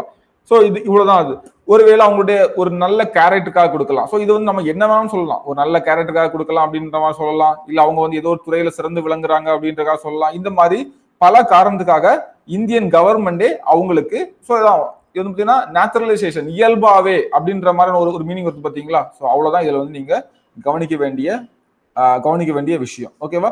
சோ இயல்பாவே அவங்களுக்கு வழங்கலாம் அப்படின்ற மாதிரியான விஷயம் தான். ஓகேவா? சோ அடுத்தது நமக்கு வந்து பாத்தீங்கன்னா பிரதேசங்களை ஒன்றிணைப்பதன் அடிப்படையில், எனது பிரதேசங்களை ஒன்றிணைப்பதின் அடிப்படையில் அப்படின்னா இப்போ ஒரு ஃபார் எக்ஸாம்பிள் பாண்டிச்சேரி அப்படின்ற ஒரு இது வந்து பிரெஞ்சுகளோட கையில இருக்குது. அதை வந்து நம்ம கூட வந்து நம்ம சேர்த்துக்கிறோம். சேர்க்கும் போது ஆட்டோமேட்டிக்கா அந்த பிரதேசத்துல உள்ள இந்தியா கூட அந்த லேண்டை சேர்த்த உடனே அந்த லேண்ட்ல உள்ள மக்களும் இந்தியர்களா மாறுறாங்க. அவங்களுக்கும் இந்திய குடியுரிமை வந்து கிடைச்சிருது. ஓகேவா? சோ இதுதான் நமக்கு வந்து பாத்தீங்கன்னா பிரதேசங்களை இணைத்துக் கொள்வதன் மூலமாக அப்படின்ற பாயிண்ட்ல நமக்கு வந்து வரக்கூடியது. பிரதேசங்களை இணைத்துக் கொள்வதன் மூலமாக. ஓகேவா? அதாவது எந்த ஒரு வெளிநாட்டு பகுதியும் இந்தியாவின் ஒரு பகுதியாக வந்து மாறுறப்ப அந்த பிரதேசத்துல இருக்கக்கூடிய மக்கள்ல யார் யாரெல்லாம் குடிமக்களா இருப்பாங்க அப்படின்றத அரசாங்கம் வந்து சொல்லிடும். மீனிங் சிம்பிள் தான். இப்ப பாண்டிச்சேரி அப்படின்ற ஒரு பகுதி இந்தியா கூட இல்ல, பிரெஞ்சு கண்ட்ரோல் இருக்குது. ஒன்ஸ் பிரெஞ்சு வந்து வெளியே போயிட்டாங்க கொடுத்துட்டு அந்த பகுதியை நாம இணைச்சுக்கிறோம். இணைக்கும் போது ஆட்டோமேட்டிக்கா உங்கள மக்களும் இந்திய குடியுரிமை வந்து பெறாங்க. அதான் வந்து பிரதேசங்களை ஒன்றிணைப்பதின் அடிப்படையில் அப்படின்ற விஷயம். ஓகேவா? சோ இதான் நமக்கு வந்து பாத்தீங்கன்னா இந்த குடியுரிமை பெறுதல் அப்படின்ற விஷயத்துல நமக்கு வந்து சொல்ல வர்றது. அடுத்து பாத்தீங்கன்னா நமக்கு வந்து இதெல்லாம் புரிஞ்சு இல்லையா? அப்ப பிறப்பின் அடிப்படையில், வம்சாவளியின் அடிப்படையில், பதிவு செய்தல் அடிப்படையில், குடிமக்களாக ஏற்றுக்கொள்ளும் அடிப்படையில், பிரதேசங்களை ஒன்றிணைப்பது அடிப்படையில். ஸோ ஸ்கூல் புக்ல எவ்வளவு நடக்குது, இதோட டீட்டெயிலா நிறைய விஷயங்கள் இருக்குது. இதெல்லாம் வந்து கேட்கவே மாட்டாங்க. நம்ம படிச்சு டைம் வேஸ்ட் பண்ணவே தேவையில்லை. ஓகேவா? Smart work is more important தான் ஹார்ட் ஒர்க். ஓகேவா? சோ அடுத்தது, குடியுரிமை இழத்தலுக்கு எத்தனை வழிகள் இருக்குது? இது கொஸ்டின். குடியுரிமை பெறுவதற்கு எத்தனை வழிகள் இருக்கு? இதுவும் கொஸ்டின். குடியுரிமை பெறுவதற்கு கீழ்கண்ட வழிகள் என்னெல்லாம் கொடுத்துட்டு ஒரு 4 இதை கொடுத்துட்டு இதெல்லாம் சொல்லிட்டு ஆப்ஷன் ஏ 1 2 3 4, ஆப்ஷன் பி 1 2 3 4 5 அப்படின்ற மாதிரி மேல கொடுத்துருக்கல, இந்த கொடுத்துருக்கல எதெல்லாம் கரெக்ட் அப்படின்ற மாதிரிலாம் கேட்டிருக்காங்க. ஓகேவா? குடியுரிமை இழத்தலுக்கு 3 வழிகள் இருக்கு. ஒன்னு வந்து பாத்தீங்கன்னா துரத்தல் மூலம், 2 வந்து முடிவுக்கு வருதல் மூலம், 1 வந்து பறித்தல் மூலம். துரத்தல் மூலம் அப்படின்றது ரொம்ப சிம்பிள். ஓகேவா? சோ ஒன்னு என்னது பாத்தீங்கன்னா, சோ துரத்தல் மூலம் அப்படின்றது அவரே வந்து வேணான்னு சொல்லிட்டு போறது. ஓகேவா? அதான் வந்து பாத்தீங்கன்னா துரத்தல் மூலம். சோ தானாவே குடியுரிமை இழப்பு வந்து துறப்பது மூலம் வந்து பாத்தீங்கன்னா, எந்த ஒரு குடிமகனும் தனது இந்திய குடியுரிமையை துறக்கும் அறிவிப்பை வந்து தானே சொல்லிட்டு போறதுதான். அதாவது அவரே வந்து எனக்கு இந்த குடியுரிமை வேணாம் அப்படின்னு சொல்றதுதான் அவர் வந்து இந்திய குடிமகனை துரத்தல் மூலம். துரத்தல்னா இந்த பதவி எனக்கு வேண்டாம், நான் விட்டுட்டு போறேன், இல்ல இந்த குடியுரிமை வேணாம் விட்டுட்டு போறேன் அப்படின்றதுதான். ஓகேவா? சோ இப்போ வந்து இதுல இன்னொரு விஷயம் என்னன்னு பாத்தீங்கன்னா, இப்போ நான் இருக்கிறேன், எனக்கு இந்திய குடியுரிமை வேணாம் அப்படின்ற மாதிரி சொல்றேன். இப்போ எனக்கு ஒரு குழந்தை இருக்குது அப்படின்னா, என்னோட குழந்தை வந்து மைனர் குழந்தையா இருக்குது, 18 வயசுக்கு உட்பட்ட அந்த குழந்தையும் ஆட்டோமேட்டிக்கா அந்த குடியுரிமையை இழந்துரும். ஓகேவா? சோ இதான் இதுல ஒரு விஷயம் நான் சொல்றேன். ரெண்டாவது, முடிவுக்கு வருதல் மூலம். ஓகேவா? ரெண்டாவது என்னது, முடிவுக்கு வருதல் மூலம் அப்படின்னா, இது வந்து ஒண்ணு எனக்கு குடியுரிமை வேணாம்னு சொல்றது மூலமா, இன்னொன்னு இன்னொரு நாட்டோடைய குடியுரிமையை பெறுதல் மூலமாட்டு தானாவே ஆட்டோமேட்டிக்கா இந்திய குடியுரிமை வந்து கேன்சல் ஆகிடும். ஓகேவா? ஆனா வந்து பாத்தீங்கன்னா இதுல ஒரு முக்கியமான கொஸ்டின், இந்தியா வந்து ஏதாவது போர் டைம்ல இதை வந்து பண்ண முடியாது. ஓகேவா? போர் சமயங்களில் பொருந்தாது. இதை மட்டும் நீங்க நோட் பண்ணிக்கோங்க. போர் சமயங்களில் வந்து பொருந்தாது. ஓகேவா? ஒரு நபர் வந்து இப்ப இருக்காரு அப்படின்னு பாத்தீங்கன்னா, ஒரு இந்திய குடிமகன் தானாகவே வந்து, அதாவது யாரோடைய நிர்பந்தம் இன்றி நாட்டின் வேற ஒரு நாட்டினுடைய குடியுரிமை பெறும்போது ஆட்டோமேட்டிக்கா இந்திய குடியுரிமை வந்து கேன்சல் ஆகும். ஒரு போர் நடக்கிற டைம்ல வந்து பாத்தீங்கன்னா ஆட்டோமேட்டிக்கா இன்னொரு குடியுரிமை வாங்கிட்டு போலாம் அப்படின்னா முடியாது. ஓகேவா? அந்த டைம்ல இதை வந்து ஓகே சொல்ல மாட்டாங்க. அடுத்தது, பறித்தல் மூலம் அல்லது இழப்பின் மூலம் அப்படின்றது. ஓகேவா? இது வந்து பாத்தீங்கன்னா பறித்தல் அப்படின்றதுலே இருக்கு. யாரோ புடுங்குறாங்க. யார் தான் புடுங்க முடியும் சொல்லுங்க? கவர்மெண்ட் தான் புடுங்க முடியும். சோ மத்திய அரசு தான் வந்து பறிக்க முடியும். சோ பறித்தல் மூலம். சோ குடிமகன் வந்து, அதாவது ஒரு அந்த சிட்டிசன் வந்து பாத்தீங்கன்னா ஏதாவது ஒரு மோசடியில வந்து ஈடுபட்டு இருக்காரு, இல்ல வந்து இந்திய அரசியலமைப்புக்கு வந்து விசுவாசம் எல்லாம் இருக்காரு, இல்ல சட்டவிரோதமா வந்து ஏதோ வர்த்தகம் பண்றாரு அப்படின்ற டைம்ல பறிச்சுக்கிறது. ஓகேவா? நீ வந்து இது பண்றதுக்கு தகுதி இல்லை அப்படின்னு சொல்லிட்டு, நீ இந்திய குடிமகனே கிடையாது அப்படின்னு சொல்லிட்டு அதை பறிக்கிறது. ஸோ எல்லாமே யாருடைய கண்ட்ரோல்? பாராளுமன்றம் இயற்றப்பட்ட இந்த குடியுரிமை சட்டம் 1955 அடிப்படையில் தான். ஓகேவா? சோ புரிஞ்சா? அப்ப துரத்தல் அப்படின்றது தானாக முன் வந்து துரத்தல், முடிவுக்கு வருதல் அப்படின்றது இன்னொரு நாட்டோடைய இதை வாங்கும்போது தானா முடிவுக்கு வருது, பறித்தல் அப்படின்றது பாத்தீங்கன்னா சட்டவிரோத செயல்களில் ஈடுபடும் போது, இல்லைன்னா வந்து வெளிநாட்டுக்கு ஏதோ வேவு பார்க்கறது உட்பட நிறைய விஷயங்கள் இருக்கு, அந்த மாதிரி இல்லீகல் ஆக்டிவிட்டிஸ்ல ஈடுபடும் போது, சோ அரசியலமைப்புக்கு விசுவாசம் எல்லாம் இருக்கும்போது இந்த மாதிரியான இதை வந்து பறிச்சிருவாங்க. ஓகேவா? சோ இதுதான் இப்ப நமக்கு இருக்கக்கூடிய 5+3. சோ பெறுவதற்கு 5 வழிகள், இழப்பதற்கு 3 வழிகள். சோ பெறுவதற்கு பிறப்பு மூலம், வம்சாவளி மூலம், ரெண்டையும் ஒண்ணா வச்சிருக்கீங்க. ஒன்னு வந்து பதிவு செய்தல் மூலம், நானா விருப்பப்பட்டு இந்தியாவில இருந்து பதிவு செய்தல் மூலம், இன்னொன்று கவர்மெண்டே பாராட்டி கொடுக்கறது மூலம், இன்னொன்னு ஆட்டோமேட்டிக்கா ஒரு ஏரியாவை கவர்மெண்டே அக்விசிஷன் பண்றது மூலமாட்டு. ஓகேவா? அடுத்தது, குடியுரிமை இழக்கிறதுக்கு ஒன்லே வந்து பாத்தீங்கன்னா நானே இது வேணாம்னு சொல்லிட்டு போனோம், இன்னொன்னு ஆட்டோமேட்டிக்கா வேற ஒரு கண்ட்ரியோட நானே வாங்குறது மூலமா அங்க கேன்சல் ஆயிரும், இல்லைன்னா கவர்மெண்டே பிடிச்சி கேன்சல் பண்ணி விடணும். ஓகேவா? இந்த 3 முறைகள் நமக்கு இருக்குது. ஸோ 5+3 ஞாபகம் வச்சுக்கோங்க. ஓகேவா? அடுத்தது, ஸோ இதான் வந்து நமக்கு கான்ஸ்டியூஷன்ல சொன்னது 5 to 11 என்னன்னு சொல்லி பார்த்தோம்.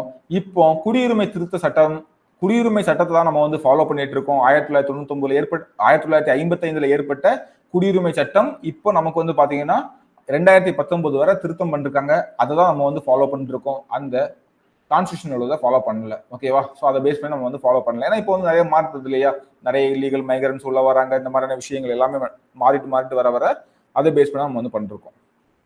ஓகே, இப்போ அடுத்தது, நம்ம குடியுரிமை என்ன குடியுரிமை? ஒற்றை குடியுரிமை இல்லையா? அந்த ஒற்றை குடியுரிமை அப்படின்னா என்ன அப்படின்னு பாத்தீங்கன்னா ஆல்ரெடி இதை பற்றி நம்ம நிறைய டிஸ்கஸ் பண்ணிட்டோம். நம்ம பார்க்கும்போது ஈஸியா புரியும். ஓகே, நான் சொல்றேன் இல்லையா, பின்னாடி பார்ப்போம், பின்னாடி டீட்டெயிலா பார்ப்போம்னு சொல்லிட்டு இன்னும் எல்லாம் பார்க்கும்போது நிறைய இடங்களை நம்ம முன்னாடி பார்த்தது எல்லாமே டீட்டெயிலா பார்ப்போம். ஸோ இந்திய கூட்டாட்சி தன்மை, இந்தியா வந்து ஒரு கூட்டாட்சி தன்மையோட இருக்குது, இரட்டை அரசாங்கத்தை கொண்டிருக்குது. ஸோ இரட்டை அரசாங்கம், சென்ட்ரல் கவர்மெண்ட், ஸ்டேட் கவர்மெண்ட், அப்படி இருந்தாலே ஆட்டோமேட்டிக்கா அது ஒரு கூட்டாட்சி தன்மைக்கான இயல்புல தான் இருக்கு இல்லையா. ஆனாலும் நமக்கு வந்து ஒற்றை குடியுரிமை தான் நம்ம ஃபாலோ பண்ணிட்டு இருக்கோம். ஸோ கனடால வந்து எப்படி நம்ம ஃபாலோ பண்றோமோ அதான் நம்ம வந்து ஃபாலோ பண்ணிட்டு இருக்கோம். ஓகேவா. ஸோ என்ன பாத்தீங்கன்னா எல்லா குடிமக்களுக்கும் சமமான அரசியல் மற்றும் குடிமை உரிமைகள், பொலிட்டிக்கலாகவும் சரி சிவிக்காகவும் சரி எல்லாருக்கும் சமமான உரிமைகள் நம்ம வந்து கொடுக்குறோம். ஸோ எதுக்காக இது நம்ம ஆல்ரெடி நம்ம பார்த்தோம். இந்த ஒரு ஒற்றை குடியுரிமை கொண்டு வந்து பாத்தீங்கன்னா நம்ம கான்ஸ்டியூஷனை எழுதுறவங்க வந்து ஒரு சகோதரத்துவத்தை வளர்க்கறதுக்காக, எல்லாருக்குள்ள இந்தியன் அப்படின்ற ஒரு உணர்வு வரணும். நீங்க வந்து இங்க இருந்து வடநாட்டுக்கு போனா கூட அவன் வந்து நம்ம நாட்டுக்காரன் அப்படின்ற ஒரு உணர்வு வரணும் அப்படின்ற ஒரு ஃபீல் வர்றதுக்காக தான் இதை வந்து கொண்டு வந்தாங்க. அவன் வேற யாரோன்ற மாதிரி ஃபீல் வராம இருக்கிறதுக்காக நம்ம நாட்டுக்காரன், இது நம்ம இடம், நம்ம ஏரியா, ஃப்ரீயா போகலாம் அப்படின்ற மாதிரியான ஒரு தாட்டுக்காக மட்டும்தான் இந்த ஒற்றை குடியுரிமை அப்படின்றத வச்சிருக்காங்க. ஸோ என்ன ஒரு காரணம் நமக்கு வந்து பாத்தீங்கன்னா இது வந்து ஒரு ஒற்றையாட்சி தன்மையுடன் கூடிய கூட்டாட்சி. ஸோ என்ன இருந்தாலும் யூனிட்டரி தான் நமக்கு. ஓகேவா. யூனியன் அப்படின்ற யூனியன் ஆஃப் ஸ்டேட்ஸ் தான் நமக்கு. ஸோ அங்க அதுதான் ஸ்ட்ராங்கா இருக்கும். ஸோ அப்போ நமக்கு வந்து பாத்தீங்கன்னா அதுதான் நமக்கு நம்ம யூனியன் தான் ஸ்ட்ராங்கு. அப்போ நமக்கு ஒற்றை குடியுரிமை இருந்தாலும் அந்த கான்செப்டே ஒத்து வரும். இல்லை நமக்கு வந்து ஸ்டேட்டுக்கும் தனியாக குடியுரிமை வச்சிருந்தோம் அப்படின்னா நம்ம வந்து டோட்டலா இந்தியா அப்படின்ற ஒன்னையே மறந்துடுவோம். ஓகேவா. எந்த நாடு கேரளம் அப்படின்ற மாதிரி நம்ம வந்து மாறிடுவோம் இல்லையா. ஸோ அதுதான். ஸோ அடுத்தது இதை வந்து ஒற்றை குடியுரிமை அப்படின்ற உள்ள விஷயம். யூஎஸ்ல உள்ள கதைலாம் நமக்கு தெரியும் இல்லையா. அங்க வந்து இரட்டை குடியுரிமை. சோ அப்போ இந்திய குடியுரிமை, அந்த ஒற்றை குடியுரிமை, இந்திய குடியுரிமை உள்ளவர்களுக்கு என்னென்னலாம் அவங்க என்ஜாய் பண்ண முடியும் அப்படின்னு சொல்லி ஆல்ரெடியா பார்த்தோம்.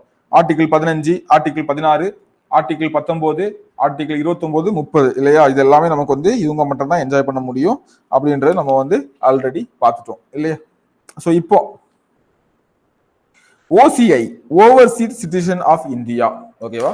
OCI, overseas citizen of India, அதாவது இந்தியாவின் வெளிநாட்டு குடியுரிமை, வெளிநாடுகளில் வசிப்பதற்கான இந்திய குடியுரிமை எப்படினாலும் சொல்லலாம். ஓகேவா. வெளிநாடுகளில் வசிப்பவர்களுக்கான இந்திய குடியுரிமை தான் ஓவர்சீஸ் சிட்டிசன் ஆஃப் இந்தியா. வெளிநாட்டில் இருக்கவங்களுக்கு இந்திய குடியுரிமை கொடுக்கறதுக்கு என்னென்னலாம் அப்படின்னு சொல்லிட்டு நம்ம வந்து ஒரு உயர்மட்ட ஆய்வுக்குழு ஒன்று அமைக்கிறாங்க. எப்பன்னா செப்டம்பர் 2000 வந்து அமைக்கிறாங்க. ஸோ இது வந்து யார் அமைக்கிறாங்கன்னா இந்திய அரசு. இந்திய அரசு தான் யாரு, வெளி விவகாரத்துறை அமைச்சகம். ஓகேவா.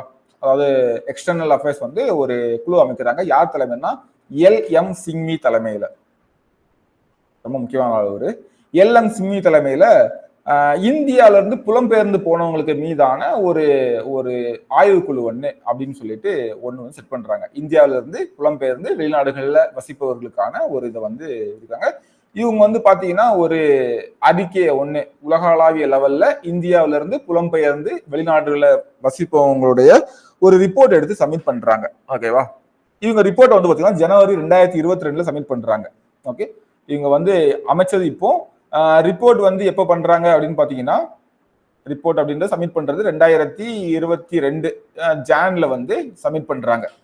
ஸோ சப்மிட் பண்ணும்போது வந்து என்ன பண்றாங்கன்னா, குறிப்பிட்ட நாடுகளை சேர்ந்த இந்திய வம்சாவளிக்கு PIO அப்படின்ற ஒரு விஷயத்த வந்து கொடுப்போம். ஓகே. ஸோ இரட்டை குடியுரிமை மாதிரி வழங்குவோம். ஸோ PIO அப்படின்னு பாத்தீங்கன்னா பெர்சன் இன் இந்தியன் ஆரிஜின் அப்படின்னு சொல்லிட்டு, ஓகேவா. அதான் வந்து PIO அப்படின்னு ஒண்ணு கொடுப்போம் அப்படின்னு சொல்லிட்டு இவங்க சொல்றாங்க. ஸோ இதுல வந்து பாத்தீங்கன்னா 1955 இந்த திருத்தத்தை கொண்டு வாங்க. இந்த குடியுரிமை சட்டம் 1955 இந்த பெர்சன் இன் இந்தியன் ஆரிஜின் அப்படின்ற இந்த ஒரு எக்ஸ்ட்ரா ஒரு இதையும் கொடுப்போம் அப்படின்ற இதை வந்து முன்மொழிகிறாங்க. ஓகேவா.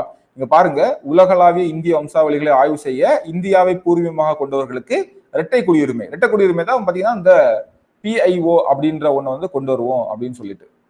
ஸோ என்ன பண்றாங்க, 2002 இவங்க சொன்னதை கேட்டு ஆகஸ்ட் மாசம் ஓகேன்னு சொல்லிட்டு வந்து அறிமுகம் பண்றாங்க. ஸோ பின்னாடி இதை வந்து திரும்ப பெற்றாங்க 2015. அதை வேற அதை பார்க்கலாம். ஓகே. ஸோ ஒன்ஸ் வந்து இதை வந்து கொடுத்துறாங்க. இதுல யாருக்கெல்லாம் கொடுக்குறாங்க அப்படின்னு பாத்தீங்கன்னா பாகிஸ்தான், பங்களாதேஷ் தவிர ஓகே ஒரு 16 குறிப்பிட்ட நாடுகள் வந்து மென்ஷன் பண்ணிருப்பாங்க.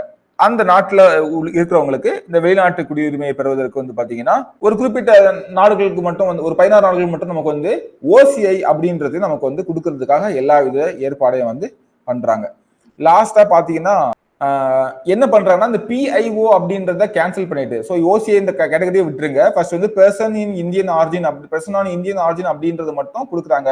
லாஸ்ட் 2015 இதை ஏன் கேன்சல் பண்ணாங்கன்னா நமக்கு 2015 இருந்து OCI அப்படின்ற ஒரு இதை வந்து இன்ட்ரோடியூஸ் பண்ணிட்டாங்க. அதுதான் வந்து பாத்தீங்கன்னா ஓவர்சீஸ் சிட்டிசன் ஆஃப் இந்தியா, அதாவது வெளிநாடுகளில் வசிக்கக்கூடிய இந்தியர்கள். ஸோ ரெண்டும் கிட்டத்தட்ட ஒண்ணுதான், பெரிய வித்தியாசம் ஒன்றும் கிடையாது. ஓகேவா? ஸோ அந்த அதான் ஓசிஐ அப்படின்ற ஒண்ணு வந்து ஃபார்ம் பண்றாங்க இல்லையா? ஸோ பிஐ வந்து பாத்தீங்கன்னா இந்தியாவுடைய இந்திய ஆர்ஜின் உடையவங்க வெளிநாட்டுல இருக்கிறவங்க. ஆனா அது வந்து எல்லாத்துக்குமே கொடுக்குறாங்க, ரெண்டே ரெண்டு நாட்டை தவிர, பாகிஸ்தான் இதை தவிர. அதுக்கப்புறம் ஓசிஐன்னு சொல்லிட்டு இன்னும் ஒரு 16 நாடுகளுக்கு முக்கியத்துவம் கொடுத்து அதுக்கும் கொடுக்குறாங்க. ஓவர்சீ சிட்டிசன் இன் இந்தியா, இவங்களுக்கும் வந்து கொடுக்குறோம், இவங்களும் இந்தியன் குடிமகன் தான், இவங்க எப்பனாலும் வந்துக்கலாம், அங்கேயே குடியுரிமை வச்சுக்கலாம், ஓகே, ஆனா உங்களுக்கும் இங்க இருக்கு அப்படின்னு சொல்லிட்டு லாஸ்ட்ல வந்து அந்த பிஐஓ வந்து கேன்சல் பண்ணிட்டு எல்லாருக்குமே ஓசிஐ அப்படின்னு சொல்லிட்டு 2015 வந்து கொடுத்துறாங்க. அவ்வளவுதான் வந்து பாத்தீங்கன்னா இந்த வெளிநாடுகளில் வசிப்பவர்களுக்கான இந்திய குடியுரிமை அப்படின்னு சொல்லிட்டு. ஓகேவா? சோ இந்த ஓசிஐ வந்து பாத்தீங்கன்னா ரொம்ப பிரபலமாச்சா, நீங்க யாராவது கேள்விப்பட்டிருக்கீங்களா? பெருசா கேள்விப்பட்டிருக்கீங்களா? சோ வந்து பாத்தீங்கன்னா ரொம்ப கேள்விப்படாம பிரபலமா இருந்தாலும் அது ஒரு பக்கம் வந்து போயிட்டு தான் இருக்குது. ஓகேவா? சோ இதான் வந்து இந்த ஓசிஐ அதோட கதை. ஓசிஐ குடியுரிமை சட்டம் 2003 16 நாடுகளில் இந்தியாவை தாயமாக கொண்டவர்களுக்கு ஓசிஐ வழங்குறதுக்கு நம்ம வந்து வழிவகை செய்தோம். லாஸ்ட்ல வந்து பாத்தீங்கன்னா ஓசிஐ திட்டம், அதாவது overseas citizen of India 2005 December 2 அறிமுகம் வந்து பண்றாங்க. ஓகேவா? 2005 டிசம்பர்ல வந்து அறிமுகம் நமக்கு வந்து பண்றாங்க. சோ வெளிநாடு வாழ் இந்தியர்கள் தினம் தெரியும் இல்லையா? ஜனவரி 9. ஏன் அது வந்து ஜனவரி 9 இருக்குது? பாரதிய திவாஸ் சொல்லுவாங்க. ஸோ அந்த டேட்ல வந்து பாத்தீங்கன்னா காந்தி வந்து வெளிநாட்டுல இருந்து ஃபர்ஸ்ட் இந்தியாவுக்கு வந்திருப்பாரு. அவருடைய அறப்போராட்டத்தெல்லாம் அங்க முடிச்சுக்கிட்டு சவுத் ஆப்பிரிக்கால இருந்து கிளம்பி இந்தியாவுக்கு வந்திருப்பாரு. ஸோ அதனாலதான் அதை வந்து என்ன சொல்லுவாங்கன்னா ஜனவரி 9 வெளிநாடு வாழ் இந்தியர் தினமா வந்து கடைபிடிக்கப்பட்டு வருகிறது. அடுத்தது இந்த ஓசிஐ அட்டைதாரர்களுக்கு 2015 என்னென்னலாம் கரெக்ஷன் பண்ணாங்க அப்படின்றத பாக்குறோம். ஓகேவா? ஸோ ஓசிஐ அட்டைதாரர்களாக பதிவு செய்யணும்னா என்னென்ன பண்ணணும் அப்படின்னு சொல்லி இது வந்து பெருசா கேட்டது இல்லைங்க, ஆனா வந்து தெரிஞ்சுக்கோங்க, அவ்வளவுதான். ஒண்ணு வந்து பாத்தீங்கன்னா அந்த முழு வயது 18 வயது நிரம்பிய யாருனாலும் நமக்கு வந்து இதுக்கு வந்து பதிவு செய்யலாம். இல்ல வந்து பாத்தீங்கன்னா பெற்றோர்கள்ல யாராவது ஒருத்தர், அம்மாவோ அப்பாவோ இல்லைன்னா 2 பேருமே இந்திய குடிமகனா இருந்தாங்கன்னா அவங்களுடைய மைனர் குழந்தைக்கும் இதை வந்து பதிவு பண்ணிக்கலாம். இந்திய குடியுரிமை அட்டையை கொண்டவர் வந்து வெளிநாட்டை இந்தியாவில அவருக்கு வந்து இது இருக்குது, குடியுரிமை இருக்குது, ஆனா அவர் கல்யாணம் பண்ண பொண்ணு வந்து பாத்தீங்கன்னா ஃபாரின் பொண்ணு அப்படின்னாலும் அவங்களும் பதிவு பண்ணலாம். ஓகேவா? ஸோ இதான் வந்து பாத்தீங்கன்னா ஓசிஐ அப்படின்னு சொல்லி இது வந்து பாத்தீங்கன்னா கிட்டத்தட்ட 2 குடியுரிமை என்ஜாய் பண்ற மாதிரி. புரியுதா? அந்த குடியுரிமை இந்த குடியுரிமை என்ஜாய் பண்ற மாதிரியான ஒரு திருத்தத்தை கொண்டு தான் இந்த ஓசிஐ அப்படின்னு சொல்லிட்டு. இவங்களுக்கு என்னென்ன உரிமைகள்லாம் இருக்குது? ஓகே, இவங்களுக்கு வந்து பாத்தீங்கன்னா 2 அங்கேயும் குடியுரிமை இங்கேயும் குடியுரிமைன்ற மாதிரி இருக்காங்க. இந்தியாவுக்கு எப்பனாலும் குடியுரிமை இருந்தா என்ன பண்ணலாம்? ஈஸியா நமக்கு வந்து ஃப்ரீயா வந்துட்டு போகலாம், வாங்கலாம், எல்லா விஷயங்களும் இருக்கு இல்லையா? ஸோ அந்த மாதிரிதான். ஸோ என்னெல்லாம் கொடுப்பாங்கன்னா பொது பணிகள்ல சம வாய்ப்பு உரிமையெல்லாம் இவங்களால பெறதுக்கு முடியாது. ஓகேவா? ஸோ அதே மாதிரி குடியரசுத் தலைவர், அது கவர்மெண்ட் ஜாப்ஸ் எல்லாம் இவங்களால ஈஸியா வந்து உட்கார முடியாது.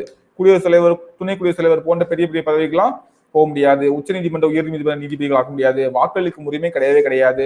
மக்களவை சட்டமன்ற தேர்தலில் போட்டியிட முடியாது. பொதுப்பணிகள்ல நிற்க முடியாது. அப்படி என்ன பண்ணலாம்? விசா எல்லாம் ஃப்ரீயா இந்தியாவுக்கு வந்துட்டு போகலாம். அவ்வளவுதான். ஓகேவா? ஸோ ஃப்ரீ விசா மாதிரி இதான் வந்து ஓசிஐ அட்டைதாரர்களுக்கான உரிமைகள். இதை வந்து அவங்க வேணாம் அப்படின்னு சொல்லணும்னா என்ன பண்ணலாம்? அட்டைதாரர்கள் தன் அட்டையை தானா முன் வந்து துறக்கும் போது மத்திய அரசு அதை வந்து ஓகே அப்படின்னு சொல்றது. இல்ல இன்னொன்னு பாத்தீங்கன்னா, ஆமா, தானா துறக்கும் போது இதுல வந்து ஒருத்தர் துறக்கிறாரு அப்படின்னு பாத்தீங்கன்னா அவருடைய இப்போ நான் வந்து ஒருத்தர் இருக்காரு, அவர் வந்து பாத்தீங்கன்னா வெளிநாட்டவரா இருக்காரு, அவருக்கு ஓசிஐ கார்டு இருக்குது. ஓகேவா? பெர்சன் வந்து வெளிநாட்டுல இருக்கனால ஓசிஐ கார்டு கொடுத்துருக்காங்க. ரொம்ப நாளா கேட்க ஓகே நீங்க உங்க இந்தியாவுக்கான இதையும் வச்சுக்கோங்க அதையும் வச்சுக்கோங்கன்ற மாதிரி. இப்போ என்ன பண்றாங்க, அவர் வந்து வெளிநாட்டு ஒரு பொண்ணை கல்யாணம் பண்ணிருக்காரு, அந்த பொண்ணுக்கும் ஓசிஐ வந்து கிடைச்சிருச்சு. இப்போ இவரு இதை கேன்சல் பண்ணும்போது ஆட்டோமேட்டிக்கா அந்த பொண்ணோட கேன்சல் ஆயிரும், அவங்க குழந்தையோடதையும், அந்த குழந்தை மைனரா இருந்தா அதோடையும் கேன்சல் ஆயிரும். ஓகேவா? ஸோ இதான் வந்து பாத்தீங்கன்னா ஓசிஐ அட்டையை துரத்தல் அப்படின்றது. ஸோ இந்த இப்போ வந்து எல்லாருக்கும் கொடுத்துருவாங்களா அப்படின்னு கேட்டா எல்லாருக்கும் கொடுக்க முடியாது. ஸோ அவங்களுக்கு வந்து இல்ல வாங்கினவங்களுக்கு எல்லாம் கடைசி வரை மெயின்டைன் பண்ணுவாங்களா அப்படின்னு கேட்டா இது கிட்டத்தட்ட இந்த குடியுரிமை கைண்ட் ஆஃப் இதுல தான் மேனேஜ் பண்ணுவாங்க. என்ன குடிமக்கள் தான், ஆனா முக்கியமான இதில் ஓட் பண்ண முடியாது, எலெக்ஷன்ல ஓட் பண்ண முடியாது, எலெக்ஷன்ல நிக்க முடியாது, கவர்மெண்ட் ஜாப்ல போய் வர முடியாது, அவ்வளவுதான். மற்றபடி எல்லாம் பண்ணிக்கலாம். ஓகேவா? ஸோ என்ன பண்ண முடியாது? நம்ம ஆல்ரெடி பாருங்க, ஒருவேளை தவறான தகவல்களோ மோசடிகளோ பண்ணியிருந்தா, இந்திய அரசியலமைப்பு விரோதமா நடந்தா, இது நம்ம அங்கேயே பார்த்தோம் இல்லையா? ஓகேவா? நம்ம வந்து என்ன பார்த்தோம்? பறித்தல், அந்த குடியுரிமையை இழப்பதற்கான 3 வழிமுறைகள்ல பறித்தல் அப்படின்றதுல பார்த்தோம் இல்லையா? அதுதான் போர்க்காலங்கள்ல எதிரிகளுடன் வணிக தொடர்பு கொண்டல். இது நமக்கு அங்கேயும் வரும், அப்படிதானே? ஸோ அதே மாதிரி பாத்தீங்கன்னா இந்த அட்டையை பதிவு பண்ண 5 வருஷ காலத்துக்குள்ள ஒரு 2 வருஷம் தப்பு பண்ணி ஜெயில போட்டிருந்தாங்க அப்படின்னாலும் இது பண்ணிடுவாங்க. இந்திய இறையாண்மை மற்றும் ஒருமைப்பாட்டை மதிப்பிழக்க செய்தல். ஓகேவா, இது எல்லாமே நமக்கு அங்க வரக்கூடிய கான்செப்ட் தான். ஓகே, கிட்டத்தட்ட குடிமகன் மாதிரி ட்ரீட் பண்ணுவாங்க. எல்லாமே அவங்களுக்கு இருக்கு. ஆனா என்ன, எலெக்ஷன் நிற்க முடியாது, ஓட் பண்ண முடியாது, பிளஸ் வந்து கவர்மெண்ட் ஜாப்ஸ்ல உட்கார முடியாது. ஸோ சிம்பிளா நான் வச்சுக்கோங்க, அந்த டேர்ம்ஸ் எல்லாம் பார்க்காதீங்க. ஓகேவா. அடுத்தது என்ஆர்ஐ. என்ஆர்ஐனா யாருங்க? வெளிநாடு வாழ் இந்தியர். ஓகேவா. ஸோ இந்த ரெண்டுக்கு வித்தியாசம் புரியுங்க. ஓசிஏனா என்ன, நமக்கு நல்லா பார்த்துங்க, வெளிநாடுகளில் வசிப்பவர்களுக்கான இந்திய குடியுரிமை. ஓகேவா. ஆனா இது வந்து என்ஆர்ஐ இந்திய குடியுரிமை உள்ளவர் தான், ஆனா வெளிநாட்டுல வசிச்சுட்டு இருக்காரு. இந்திய கடவுச்சீட்டினை பெற்று வெளிநாட்டில் வசிக்கும் இந்திய குடிமக்கள் அப்படின்றதான். ஸோ 3 வகைகள் இருப்பாங்க. ஒன்று வந்து வெளிநாடுகள்ல தங்கி வேலைக்காகவோ தொழிலுக்காகவோ போய் தங்கி இருக்கவங்க, இல்ல வந்து வெளிநாட்டு அரசாங்க நிறுவனங்கள்ல வேலை பார்க்கறவங்க. அப்படின்னா எல்லாமே ஏதோ ஒரு காரணத்துக்காக தான் போவாங்க. ஒண்ணு இங்க இருந்து நம்ம ஊர்ல இருந்து வேலைக்கெல்லாம் போவாங்க இல்லையா, அந்த ஆட்கள். இல்ல வெளிநாட்டு அரசாங்க நிறுவனங்கள்ல ஐக்கிய நாடுகள் இருக்கட்டும், உலக வர்த்தக மையத்தில இருக்கட்டும், உலக வங்கியில இருக்கட்டும், இங்கெல்லாம் வந்து வேலை பார்க்குறாங்க இல்லையா அவங்க. ஸோ அவங்களும் ஆட்டோமேட்டிக்கா அங்கன்னா அங்க இருந்தா வேலை பார்க்குற மாதிரி இருக்கும் இல்லையா. அதே மாதிரி பாத்தீங்கன்னா வெளிநாடுகள்ல மத்திய அல்லது மாநில பணிகளுக்காக தற்காலிகமா இருப்பாங்க இல்லையா. ஃபார் எக்ஸாம்பிள் யார் சொல்லலாம், இப்போ வந்து அம்பாசிடர்ஸ், யாரு IFS ஆபீசர்ஸ் தான் இருக்காங்க இல்லையா. இப்போ அவங்க இப்போ எந்த கண்ட்ரில இருக்காங்களோ அந்த கண்ட்ரியோட தூதரத்துல உட்காந்து வேலை பார்த்துட்டு இருப்பாங்க. ஸோ இவங்க எல்லாமே வந்து பாத்தீங்கன்னா என்ஆர்ஐ. ஓகேவா, நான் ரெசிடென்ட் இந்தியன். அவன் இந்தியன் தான், ஆனா இந்தியால இல்ல, அவ்வளவுதான். ஓகேவா, வெளிநாட்டுல இருக்கான். ஏன் இருக்கானா, ஏதோ ஒரு காரணத்துக்காக இருக்கான், வேலைக்காகவோ இல்லைன்னா வந்து வேற ஏதோ ஒரு பணி சூழல் நிமித்தமாவோ அங்க இருக்கிறாங்க. ஓகே, ஸோ 3 வகைகள்ன்றது ஒரே வகைகள் தான். வேலைக்காக தான் போய் உட்காந்துருக்காங்க. வேற எதுக்கு நம்ம அங்கே போய் உட்கார போறோம் இல்லையா. வேற காரணத்துக்காக போயிருக்கோம்னா அங்க குடியுரிமை தொடர்ந்துட்டே போயிருப்போம். நான் இந்தியாக்காரன் தான்ப்பா, ஒரு வேலைக்காக போயிருக்கேன், திரும்ப வந்துடுவேன் அப்படின்ற மாதிரியான கதை தான் இங்க. ஓகே, ஸோ இதான் வந்து என்ஆர்ஐ அப்படின்றது. ஜஸ்ட் என்னன்னு தெரிஞ்சுக்கோங்க.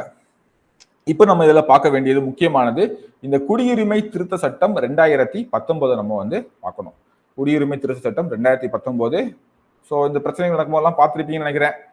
குடியுரிமை திருத்த சட்டம் 2019 என்ன பிரச்சனை அப்படின்னு பாத்தீங்கன்னா, பாகிஸ்தான், ஆப்கானிஸ்தான், வங்காளதேசம் ஆகிய நாடுகள்ல மத ரீதியிலான, ஸோ எல்லாம் நம்ம பக்கத்துல உள்ள நாடுகள், பாகிஸ்தான், ஆப்கானிஸ்தான், வங்காளதேசம், மத ரீதியிலான துன்புறுத்தலுக்கு உள்ளாகி இந்தியாவில் குடிபெயர்ந்த இந்துக்கள், கிறிஸ்தவர்கள், சமணர்கள், பௌத்தர்கள், பார்சிகள், சீக்கியர்கள், இவங்களுக்கு குடியுரிமை வழங்குறதுக்கான வழியை வந்து பண்ணுது அப்படின்னு சொல்லிட்டு.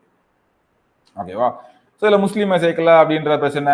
இப்போ வந்து அதே மாதிரி பார்த்தீங்கன்னா இலங்கையிலிருந்து வந்த அகதிகளுக்கு வந்து இது எதுவுமே பண்ணல அது அப்படின்ற பிரச்சனை. இந்த மாதிரி நிறைய இடத்துல நிறைய பிரச்சனைகள் நடந்துச்சு. இப்போ இவங்களெல்லாம் உள்ள சேர்க்கறதுனால இவங்களாம் இல்லீகலா உள்ள வந்தவங்க. ஸோ வந்து எப்படியோ செட்டில் ஆகி அங்கேயே வாழ்ந்து பழகிட்டாங்க.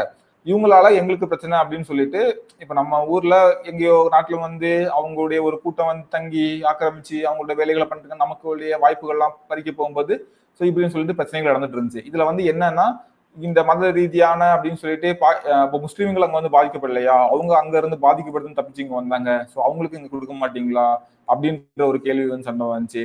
ஸோ அப்போ அங்க பாத்தீங்கன்னா அங்க இவங்க 3 பேருமே, அதாவது அதெல்லாம் முஸ்லீம் கண்ட்ரி, அங்க முஸ்லீம்களே பாதுகாப்பு நம்ம என்ன பண்றது அப்படின்ற ஒரு கருத்துல இருந்தாங்க. அதே மாதிரி பாத்தீங்கன்னா ஸ்ரீலங்காவை வந்து பாத்தீங்கன்னா கணக்குல பக்கவே இல்லை. இந்த மாதிரியான பிரச்சனைகள் வந்து போயிட்டு இருந்துச்சு. ஓகேவா. நல்லா நான் வச்சுக்கோங்க, இதுல வந்து முஸ்லீம் மட்டும் இருக்க மாட்டாங்க. ஓகேவா, இந்துக்கள், கிறிஸ்தவர்கள், சமணர்கள், பௌத்தர்கள், பார்சிகள், சீக்கியர்கள் எல்லாருமே இருப்பாங்க. இவங்களுக்கு அதாவது பாகிஸ்தான், ஆப்கானிஸ்தான், பங்களாதேஷ் வந்து முஸ்லீம் நாடு.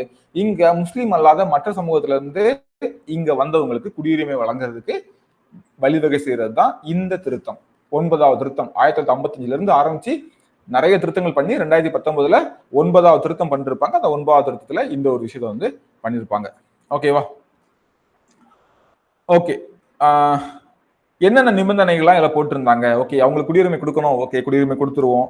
ஆனா சில நிபந்தனைகள் என்னன்னா, 2014 டிசம்பர் 31ஆம் தேதி என்றோ இல்லைன்னா அதற்கு முன்னாலேயோ, அதாவது 2014க்கு முன்னால, 2015 அந்த 1ஆம் தேதி இருக்குல்ல, 2014க்கு முன்னால இந்தியாவில் அவங்க வந்து குடியேறணும்.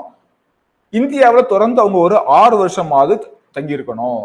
அப்படின்னா அவங்களுக்கு நாங்க வந்து குடியுரிமை கொடுக்குறோம் அப்படின்னு சொல்லிட்டு அவங்க வந்து சொன்னாங்க. ஓகேவா.